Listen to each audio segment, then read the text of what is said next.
शिवानी की गोद भराई हो गई, सगाई हो गई, किसके साथ हुई, क्यों छूटी, क्या हुआ, ये सब का खुलासा करेंगे हम इस वीडियो में। और जब जब शिवानी के व्यूज कम होते हैं तब तब शिवानी ऐसे ऐसे प्रैंक करती है। तो जी हाँ दोस्तों, और बाधा की शूटिंग हुई स्थगित। ऐसा क्या हुआ? क्या वो सचमुच में अब घर वापस आ रही है? ऐसा क्या हुआ है भाई? तो इस सब का खुलासा करेंगे हम इस वीडियो में, तो बने रहिए मेरे वीडियो में लास्ट तक। अगर वीडियो अच्छा लगे तो लाइक कमेंट शेयर करना, चैनल भी सब्सक्राइब कर लेना। तो गाइस, जो भी लोग नए आते हो चैनल पर, नए चैनल पर जुड़ते हो, तो प्लीज़ चैनल को सब्सक्राइब कर लिया करो और लाइक और हाइप भी कर दिया करो। आप लाइक और हाइप नहीं करते हो, बहुत कम लाइक आते हैं भाई। आप लोग लाइक कर दिया करो और हो सके तो हाइप भी कर दिया करो। और जितने भी लोग चैनल पर नए आते हैं प्लीज़ चैनल को सब्सक्राइब कर लिया करो। तो हेलो गाइस, स्वागत है आपका मेरे एक और नए वीडियो में। आशा करती हूँ आप सब अच्छे होंगे, मैं भी ठीक हूँ। तो गाइस, जैसे कि शिवानी का ब्लॉग आज आया सुबह और बहुत ही मस्त ब्लॉग था। शुरू में इतना अच्छा नहीं था क्योंकि बच्चों को जगाना और जगाते हुए मारना मुझे अच्छा नहीं लगता है भाई। जिस तरह से शिवानी ने बच्चों को मारा, मतलब कौन सी वाली, वो क्या नाम था उसका, गुंजन, गुंजन को उठाते हुए मारा, तो ये चीज़ें मुझे अच्छी नहीं लगती हैं कहीं ना कहीं कि बच्चों को जगाते टाइम मारा जाए। क्योंकि बच्चे एकदम से सोए हुए होते हैं और अचानक उनको ऐसे मारो तो वो चौंक जाते हैं, और ऐसा ही उसके साथ में हुआ। तो ये कुछ ख़राब लगा मुझे शिवानी का। और बाकी का लास्ट में जो प्रैंक था भाई, वो बहुत मज़ेदार लगा मुझे। मम्मी, ईसा और दीदी, ये तो भाई सचमुच में ये समझ रही थी कि सच में ही ऐसा हुआ है, बल्कि उसने बताकर किया था तो सभी लोग, ऑडियंस तो सभी जान ही रही थी। लेकिन कहीं ना कहीं ईसा को ऐसा लग रहा था कि बिल्कुल सच में ऐसा हुआ है। ईसा कह रही थी मुंह पे ही मार देती उसके, इन फल को डाल दो, क्या कहते हैं, भैंस को, गैया को खिलाने के लिए, हम नहीं खाएंगे इसको। और मम्मी तो बिल्कुल ही गालियों पर उतर आई भाई। तो वही यहाँ से पता तो चलता है। और कुछ लोगों के उसी वीडियो पर कमेंट थे कि शिवानी के जब जब व्यूज कम हो जाते हैं तब तब शिवानी ऐसे ऐसे प्रैंक करती है। तो मैं उन कमेंट करने वालों से ये कहना चाहूँगी कि बिल्कुल नहीं भाई साहब, बिल्कुल भी नहीं। शिवानी के व्यूज़ तो कभी डाउन होते ही नहीं है, बल्कि और ऊपर ही जाते हैं हमेशा। उसके ना ही कभी व्यूज़ कम हुए हैं, ना हुए, ना होंगे शायद। क्योंकि थोड़ा बहुत ऊपर नीचे तो सबका होता है। व्यूज़ डाउन होना वो होता है कि लाखों पर से हज़ारों पे आ जाए, वो व्यूज़ डाउन होना होता है। उसके व्यूज कभी डाउन नहीं हुए, उसके व्यूज हमेशा चले। यही गलत फहमी कहीं ना कहीं गुटका भौजी को भी थी कि उनके व्यूज हमारी वजह से आते थे, उनके व्यू ब्लॉग मेरी वजह से चलते थे। हमारा घर दिखाकर शिवानी ने मतलब अपना सब कुछ किया है, अपना ब्लॉग यहाँ तक लेके आई है, अपना चैनल यहाँ तक लेके आई है। जो भी उस वो आज है शिवानी, उनके घर की बदौलत है। ये गलत फहमी गुटका भौजी को भी थी कहीं ना कहीं, लेकिन उनकी गलत फहमी उतर गई। वैसे ही कमेंट करने वाले अभी भी इस भ्रम में है कि शिवानी के जब जब व्यूज डाउन होते तब तो वो ऐसे ऐसे प्रैंक करती है। उसके दिमाग में वो प्रैंक अकस्मात आया था, पहले से नहीं सोचा था उसने कि ऐसा प्रैंक करूंगी। वो जब ऑफिस से लौट रही थी तो उसके दिमाग में अचानक से आया, अचानक से उसने किया है वो। तो ये कोई मतलब पहले से तैयार करके नहीं किया है कि व्यूज का सोच के किया हो। अगर व्यूज का ही सोच के करती ना तो पहले से करती, वो पहले से तैयारी करती इस प्रैंक की कि मेरे व्यूज डाउन हो रहे हैं तो पहले से मैं एक प्रैंक की सोचती हूँ। नहीं, उसको अचानक से दिमाग में आया, और उसको अचानक से ही चीज़ें दिमाग में आती हैं। उसका इतना खुरापाती दिमाग है कि कुछ ना कुछ ऐसी चीज़ें उसके दिमाग में चलती रहती हैं, और कहीं ना कहीं अच्छी चीज़ें चलती हैं उसके दिमाग में, और वो करती है तो अच्छा भी लगता है उसकी ऑडियंस को। और ये प्रैंक भाई किस किस को अच्छा लगा तो कमेंट में ज़रूर बताना। और उनके जलने वालों को नहीं अच्छा लगता है, उनको तो यही लगता है कि शिवानी सिर्फ व्यूज़ के लिए करती है। ये गलतफहमी गुटका को भी थी और कुछ हेटर्सों को भी है। तो और बने रहने दो भाई, जलने वाले ऐसे ही जलते रहेंगे। शिवानी के व्यूज कभी डाउन नहीं होती है। व्यूज डाउन होना उन्हें कहते हैं जो लाखों पे से हज़ारों पे आ जाए, और ऐसा शिवानी के साथ कभी नहीं हुआ है, कभी भी नहीं। तो यही है। और गाइस, उधर बाधा देवी की शूटिंग स्थगित कर दी गई क्योंकि उन्हें पढ़ना लिखना नहीं आता, उन्हें इंग्लिश नहीं आती, ऐसा कुछ है, ऐसा वो बता रही हैं अपनी वीडियो में। तो क्या प्रोड्यूसर पागल थे? प्रोड्यूसर को पहले नहीं पता था कि ये पढ़ी लिखी नहीं है? उन्होंने ऐसे ही इनको सिलेक्ट कर लिया था? उन्हें नहीं पता था कि ये पढ़ी लिखी नहीं है, ये गांव से है, गवार है, बिल्कुल इनको कुछ नहीं आता है, इनके भेजे में कुछ नहीं घुसता है। 3 महीने से ये ऐसी नौटंकियां दिखा रही हैं, तो इनका भेजा कैसा है उन्हें पहले से ही पता होना चाहिए। क्योंकि जो प्रोड्यूसर जिस हीरोइन को सिलेक्ट करता है, जिस हीरो को सिलेक्ट करता है, उसके बारे में पहले सारी जानकारी ले लेता है कि वो किस प्रकार का है, कितना होशियार है, कितना जानकार है, कितना पढ़ा लिखा है। तो हो सकता है कि प्रोड्यूसर भी बेवकूफ़ होगा, वो भी पढ़ा लिखा नहीं होगा, है ना। तो ये बात है, या फिर ये सरासर झूठ बोल रही हैं। और कहीं ना कहीं गाइस ये झूठ ही बोल रही है। ये सिर्फ नोएडा तक गई हैं और नोएडा से सीधा वापस आ रही हैं। ये ना ही कहीं बम्बई गई, ना ही ये कहीं दूसरी जगह गई।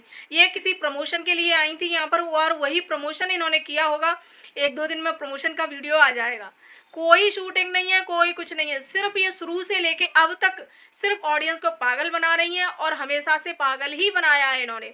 अब इनका कहना है कि अब हम 3 महीने प्रैक्टिस करेंगे, अब हम तब जाके फिर से वो हीरोइन बनेंगे, फिर से शूटिंग होगी हमारी चालू, ऐसा इनका कहना है। तो बाधा जी, हम आपसे कहना चाह रहे हैं कि कोई अच्छी सी स्पीकिंग क्लास लगा लीजिए कोर्स की, जो आप अच्छे से इंग्लिश सीख सको, क्योंकि अकेली हिंदी ही नहीं, इंग्लिश भी ज़रूरी है। तो इंग्लिश सीख लो और अपने एडमिशन करवा लो अच्छे से स्कूल में, जहाँ तुम अब पढ़ाई कर सको। क्योंकि तुम्हारे पापा ने तुम्हें नहीं पढ़ाया, ऐसा तुम कह रही हो कि पप्पा ने हमें पढ़ाया होता तो आज हम हीरोइन बन गए होते। छो छो बच गए भाई, बिल्कुल इतना इतना बच गए हीरोइन बनने से, क्योंकि वही पढ़ाई आड़े आ गई ना, इसलिए। तो अब सब कुछ आपके हाथ में है। लड़कियां शादी के बाद भी पढ़ सकती हैं, तो आप शादी के बाद भी पढ़ सकती हो। अभी अभी आपकी शादी हुई है, आप आराम से पढ़ सकती हो। पढ़ो लिखो फिर हीरोइन बनो, ठीक है। अगर पढ़ाई आड़े आ रही है ना, तो पढ़ाई की कोई उम्र नहीं होती है। पढ़ लो, एडमिशन करवा लो, और हो सके तो अपने साथ साथ में सपेरा का भी करवा दो, क्योंकि वो भी अनपढ़ है। क्योंकि हो सकता है उसका भी सूट हो साथ में तुम्हारे, तो फिर तुम कहोगे उसके भी भेजे में कुछ नहीं घुस रहा है, तो उसके लिए भी तुम्हारी शूटिंग रुकवानी पड़े, फिर 3 महीने के लिए स्थगित करनी पड़े, तो भाई वो प्रोड्यूसर तो ऐसे ही रह जाएगा। उसकी फिल्म फिर 6 साल में आ पाएगी। जहाँ फिल्म एक साल या 6 महीने में आ जाती है, वो फिल्म तुम्हारी 6 साल में आ पाएगी।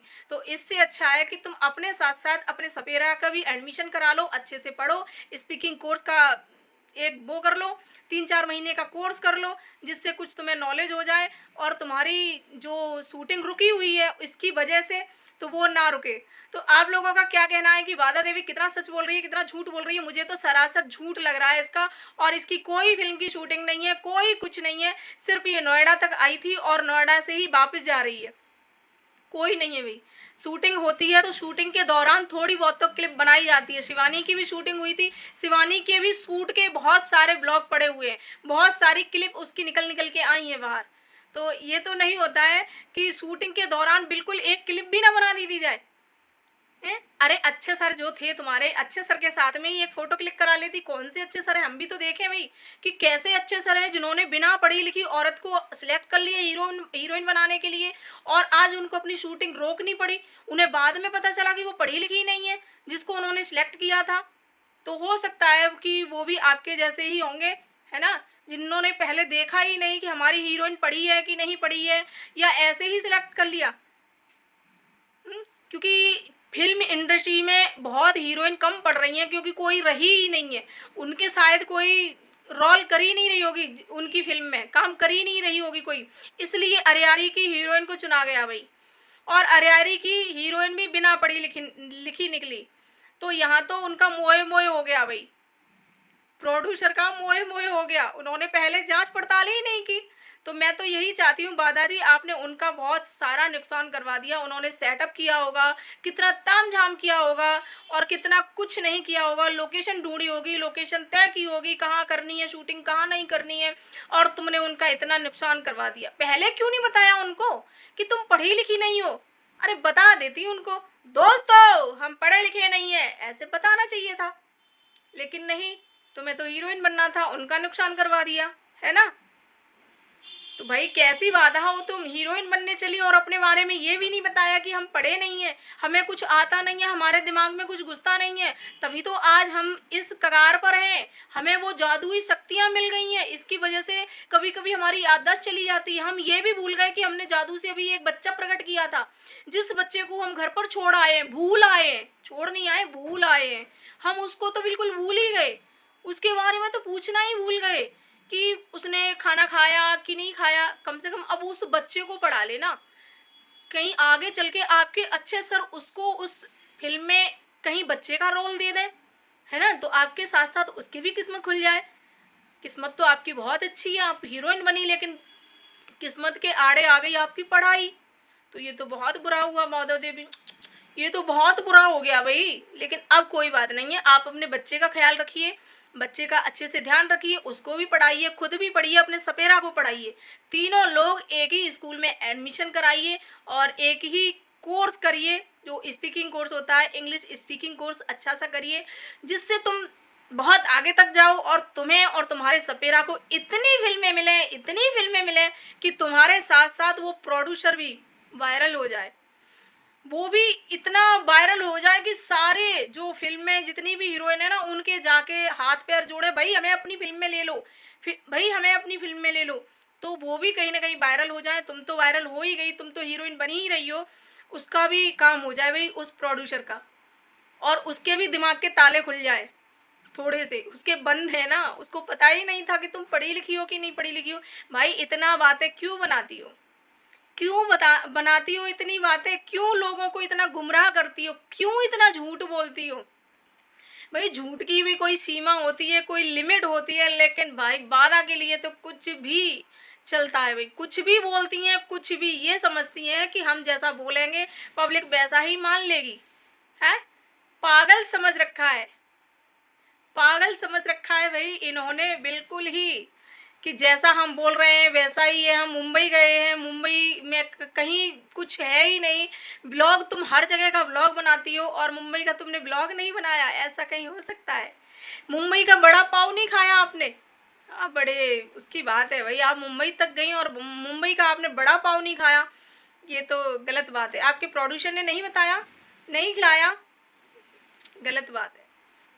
4 महीने में ही आपकी शूटिंग भी पूरी हो गई, सही है भाई। 4 दिन में, 4 महीने तो अभी हुए भी नहीं है, 4 दिन में शूटिंग पूरी हो गई। शूटिंग में समझ में नहीं आया और घर वापस आ रही हैं। तो इतना झूठ नहीं बोलना चाहिए, जो भी सच है वो बोल दीजिए, और बोलना भी चाहिए जो सच है वो, ये झूठ से काम नहीं चलता है। तो गाइज आप लोगों की क्या राय है कमेंट में ज़रूर बताना। तो आज का ब्लॉग इतना ही, मिलते हैं नेक्स्ट वीडियो में नेक्स्ट टॉपिक के साथ, तब तक के लिए बाय बाय।